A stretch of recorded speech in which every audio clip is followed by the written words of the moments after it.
Тоа што водата која доаѓа од чешма никогаш е навидом бела, не е хлор, туку е покачен притисок во внатрешноста на водоводната мрежа. Дезинфекцијата на водата се врши преку секторот ЕОК и се извршува со гасовит хлор. Овој процес е автоматизиран и целосно контролиран во препумпната станица во Кондово и присуството на резидуалниот хлор се движи од 0,2 до 0,3 мг на литар, а максимално до 0,5. Секојдневно екипа од секторот за санитарна контрола преку оделението за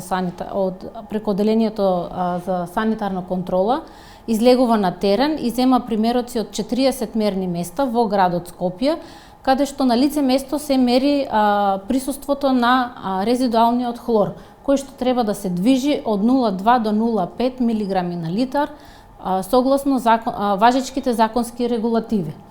Доколку граѓаните приметат или се сомневаат во квалитетот на водата, истите можат да го пријават преку секторот за дежурно информативни работи, преку телефонскиот број 30 73 010 или пак да пријават на мејл дежурна@водовод_skopje.com.mk.